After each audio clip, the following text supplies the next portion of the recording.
Dr. Peter Omana, also known as Nkwanda, he's sitting somewhere there. Please come with you, sir.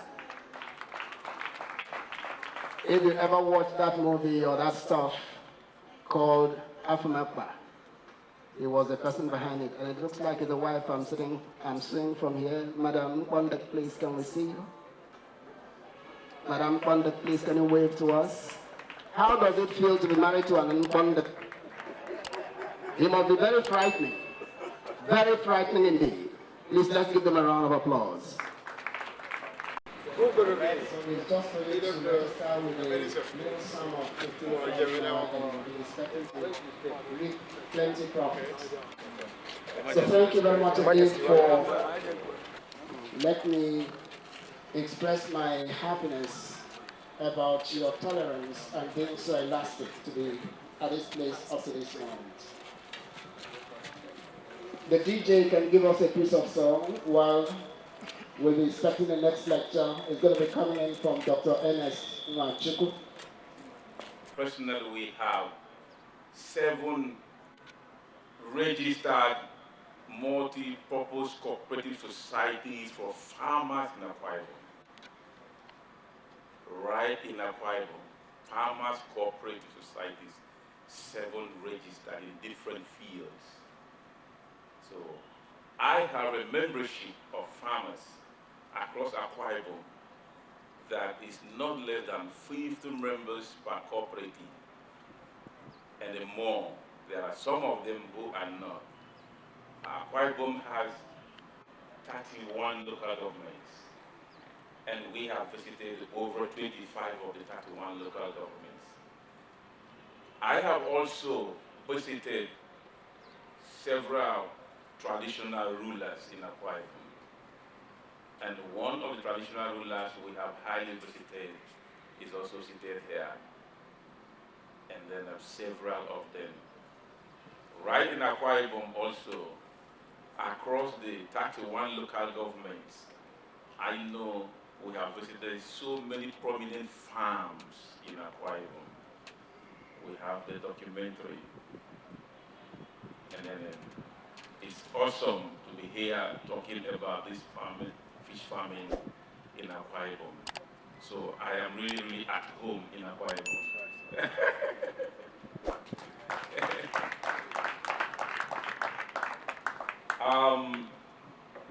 Agriculture is a practical thing. Am I right? Yes, sir. And then who is an agriculturist? That is the area that has thrown us off. Even yesterday, I had a lawyer I was discussing with yesterday, and then she told me I'm not into agriculture. And I have also had some people, they say, no, I'm a businessman, I don't have anything to do with agriculture. So, who is an agriculturist? Who is a farmer? Who is a farmer? So many people are not here because they look at farming, they look at agriculture as there are particular people that are involved. I am not involved.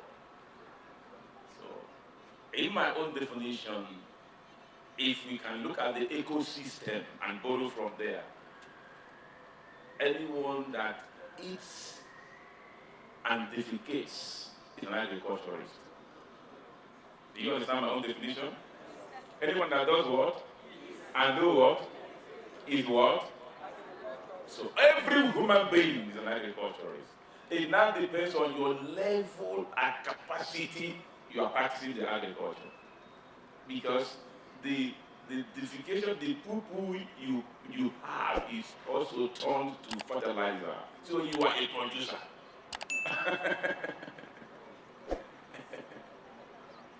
So when people run away and say, no, I'm not an agriculturist, I don't practice agriculture, they don't exactly know what they are doing.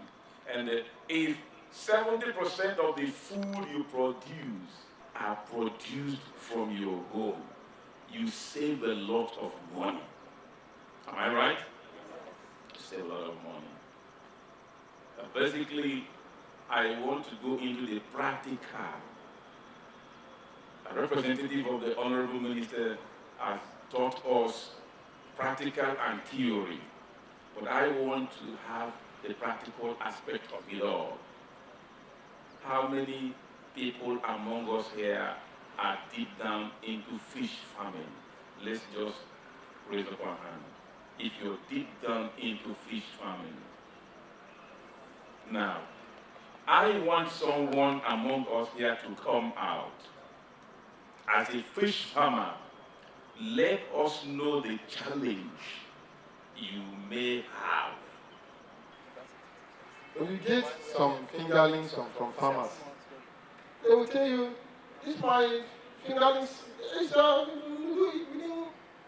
3 months you have this. But finally you go and discover it's not a fast breed. Because of what? From where they take the parent stocks. They do a kind of inbreeding. When they breed this one, they use papa to do mama, this mama to do pikin. Understand? Within the one cycle, they have not bothered to look for outside breed to know whether they can get for another stock to change the parents and get the new one. Okay. Minus fee. Because we can have a good breed, know how to change water more. And when you have problems from the family, you know how you can make up. From to me, I don't know what others are finding. The most one I'm observing in my area is inbreeding within the cycle. I know how to hatch. Let me hatch on my own. Where do you take the parent stock from? Where do you know how years? No matter how long fish may long from this place to this place. But how many years does it take before it's grown up to that place to become a mother? Thank you, farmers. Now, sorry, before you go, what are the challenges or one challenge you are facing as a fish farmer? Yes. It's a problem. This is the main problem. Okay, from where you? I can get a fast breed that A is fast breed. breed. Okay. I don't bother about food. Okay. I can know how to handle Okay. I said I'm a teacher with the university, but I'm also a fish farmer. Can you hear me? Yeah. Sure. I love being a fish farmer because of the numerous benefits you get from the fish. So, and I'm also from a riverine area. We enjoy fish most better than meat. So when I went into fish farming, my #1 challenge was the parent stock. You feed and feed, they will not grow. Eventually, when they mature, after all your caring, the market women will come. They will say, oh, this is your fish. They will so price it low that you make no benefits. So my #2 challenge is marketing. How can I market and then get my profit? Profit back. So I decided that's not the only one. And another challenge I noticed is that the dry fish is more profiting. But I don't have the oven. That's #1 challenge by fish farmers. #3 challenge. So in spite of what I'm facing right now as a university teacher, I'm not benefiting from fish farming, and I thank the Lord for my beloved sister here who said I should come. The tanks are wasting at home. I cleaned my eyes. It's also happened when I went into poultry farming. The current challenge I am facing, I have different challenges, but the current one I'm facing right now is the availability of feed. Another one is the reliability of the feed. When they are selling a feed to you and they write, we have a certain level of crude protein, how are you really sure that what they are writing on the pack is what they are delivering? Another one is the fluctuating price of the fish feed. Fish has to grow with feed. If you give it water, it will not grow. You know, if you try to give it bread, it will not grow. You need a complete feed. And we have to turn to the commercial feed for it. Now, the feed price is going up. And then when you have your money, you are struggling, you are selling, you don't really see the profit. And then you are struggling, okay, I want to go and buy feed. And you go there and they tell you there's no feed. You want to buy 2 mm. They tell you we have only 6 mm. How will you give 6 mm to fish that are eating 2 mm? So that's the problem I'm facing. Thank you very much. If you are here, there is an advantage of your coming. Right here as we are here. Some of us may not have heard about what is called nanotechnology in agricultural development and sustenance. Some of us don't know. A few months ago, China conducted what they know and what they believe is nano world. So we are in the nano world where we have nanotechnology nutrients that you can give to your bird. You will have a zero mortality. Did you hear what I said? If you're a poultry farmer, you give to your birds, put it in their water they drink, put it in their feed they eat. You don't need any other medication, no immunization, no other medication. You will have zero mortality, and you will have the bird. It's not far from you, it's here. It's on the table there. I'll talk about it. Nanotechnology on agricultural development and sustenance. If Nigeria will achieve food sufficiency, we must move away from shipping cultivation to all-round farming system. That if you can speak English, good for you. If you cannot speak English, speak in the language, you can express yourself well.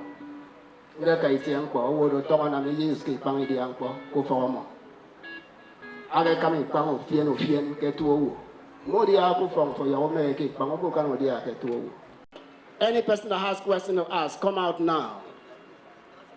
When we leave this item, we have passed. Our first lecturer, Mr. Kelechi of the Federal Ministry of Agriculture, Akwa Ibom State, did mention 2 types of pond. And he mentioned concrete pond, static. My question is the mobile pond not good? Because I have seen a mobile pond made up of tarpaulin, and the other one made up of plastic tank. Sir, please, are they not good? Thank you. It's true that the lecturer is not here, but I can answer you also that you can use mobile pond to have your fish, but the challenge you always have is the temperature, because heat always affects the fish. And then most of the time when you use mobile pond, the heat effect goes to the waters and the fishes are restless. So at that atmosphere, you can't have the best from them. So if you're using the mobile pond, make sure you put them in a place where the temperature will be regulated, that the heat from the natural source, the sun, will not so much affect the fish. If you go to the fish pond during the time of the daytime, you see that they will always go down because the top is a little bit warm for them. But if it's a mobile pond that stays round about them, they have no resting place. When they go to the bottom, it's hot. The fish will all not do well at all. So if you want to do that, be rest assured that you are going to have also a means to regulate the heat effect that will come from the radiation of heat from outside the temperature. Do you understand that? God bless you.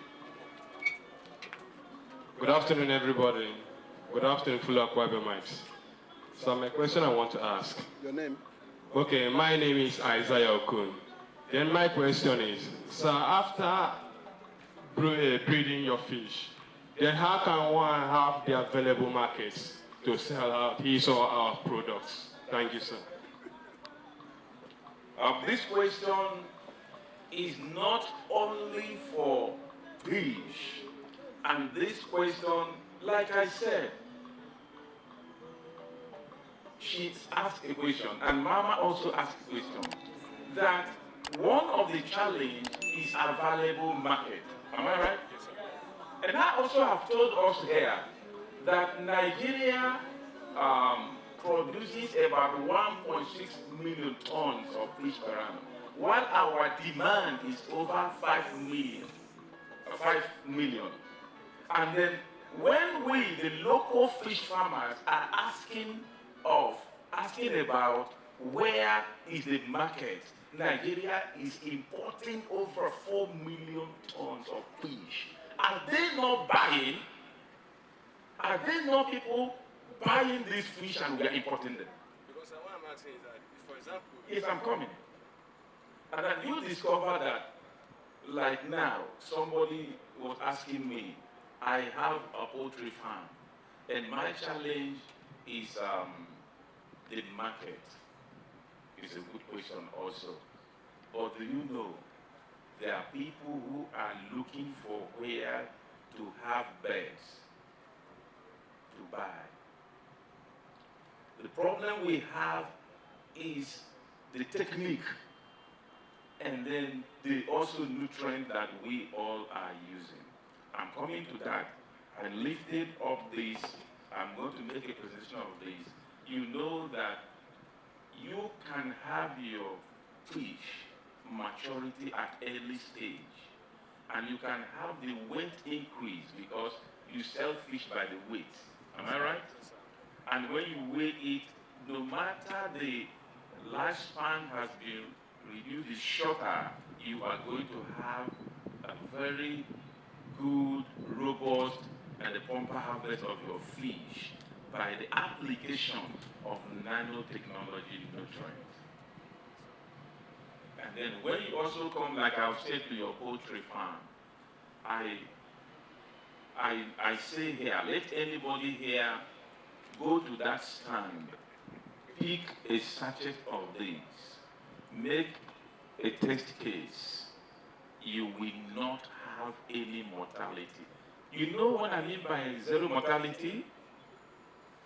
That means that not one will die. When I say it, people are surprised. Apart from accidental death, you know what I mean by accidental death? Some fall upon one another, and then some fall upon one another, and some, what do I say, go accidental death. And then you have also the applications not done. People, listen to me. The lifespan of Nigerians is not what it's supposed to be. We have people here who can tell us more. When we need lifespan, the average lifespan of Nigerians are reducing, whereas that of the developed world are increasing. What do we mean by lifespan? An average age that our people within that country can live up to. What is it? Many or most of our food are of a chemical substance.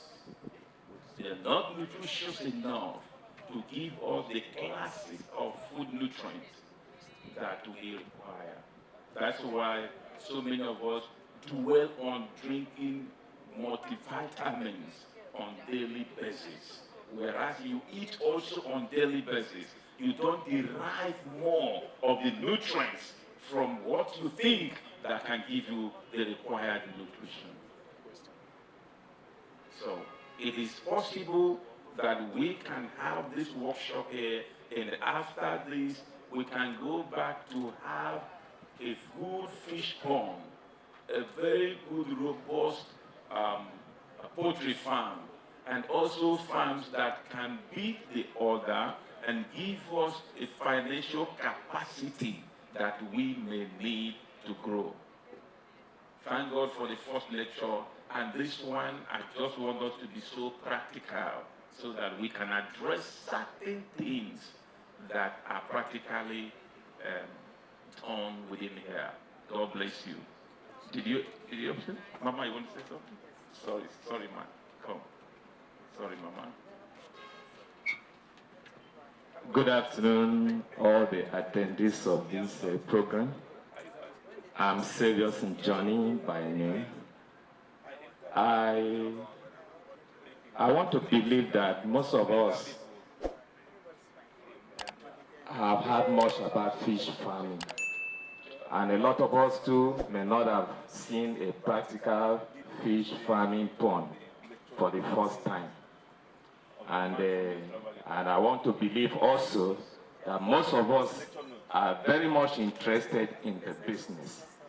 My question is this: is there any hold-by-the-hand procedure for a newcomer to be fully involved in this kind of business?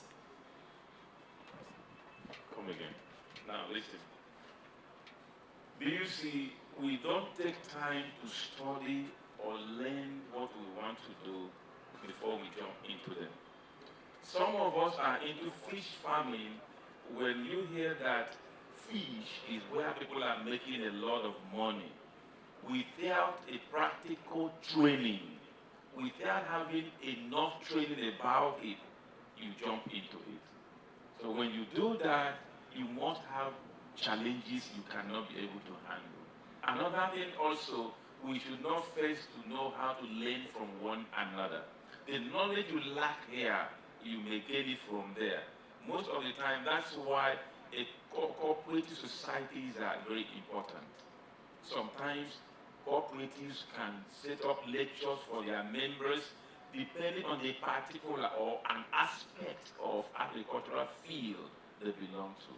For instance, we're talking about fish farming here. And I know there are multi-purpose cooperative societies that are focusing on fish farming. Sometimes they set up lectures and the ordinary local farmer believes it's not for him. They don't go. How many fish farmers do we have in our whole 31 local government of Akwa Ibom? And how many of them are here? Very few. So if you want to improve in what you are doing, look for people who have excelled.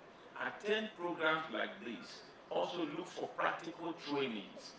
We learn every day, every blessed day there are new inventions in whatever we are doing. We will be able to attune ourselves to the best practice of the recent time. There are practices we are using maybe in the 50s. Now it's not working. We don't stick to them. We learn every day new innovations and also face the understanding we have at hand. We will surmount any challenge you may have in your farm. Do you understand me? Now, as a newcomer, we have offered a training like this. Maybe you don't have a poultry farm and then you want to have. As a newcomer, you have learned what we said here. It may not be enough for you to set up one. You may need to go and attach yourself with an already existing fish farm. Have a practical training, if not a long one, a short-term practical training of about 3-4 months. You see the practical, and then you can go and establish yours. Learn the nitty-gritties on how they are being done. From there, you can have your own experience to go and plunge in. If you just, when you, some of us are here because they say they're going to get empowerment. You get the empowerment, go and maybe dig a hole, put 2 or 3 fish there, tomorrow they die. No, you didn't learn it well. Anything done well should be need to take time. God bless you. We've discovered that the cost of feed increases on daily basis. Whether it is for poultry or it's for fisheries, the price goes up every day. That's why we cannot actually benefit from our production. If we have to put so much in the capital investment and we put so much in feed, in every of the on every other thing here, definitely we will not make profit. So what are they doing to bring in a farm or an industry that will produce feed either for poultry or for fish farming or for pen house, whatever, but we need feed, sir. Thank you. Can we come up, don't go away. Now listen, after this training, we have also packaged a program. Professor Bright Deliran is a Nigerian agri-scientist who manufactured the hatchery machine for ostrich. He's a Nigerian. And when I tell people about Professor Deliran, they don't believe it. He's a man that can inject egg.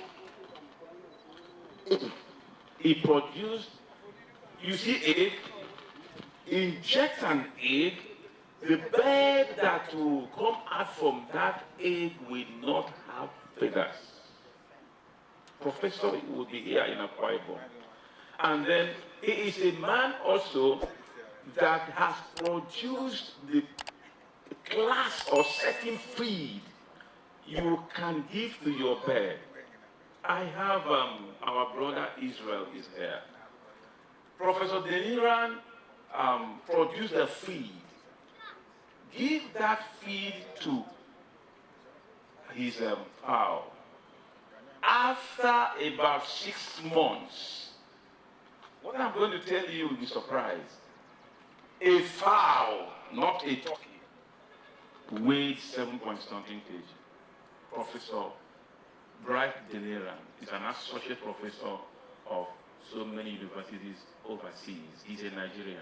He will be in Akwa Ibom to teach, yes, to teach not only some selected people.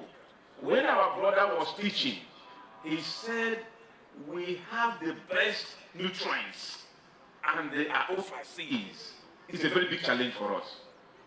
Am I right, sir? Yes. So, Professor will, under the same umbrella, every one of us can produce our feed. Every one of us. Because what will make you to excel in business is to cut down costs. When your cost effect is reduced, then you will make more profit. No matter the profit you make and the cost effect is so high, you will not going to end there. So, Mama, we are not only going to focus on importing fish, we want to make sure that if you are a poultry farmer, you're a fish farmer, with local things around you, you can produce a sound feed, which he will be available to lecture us.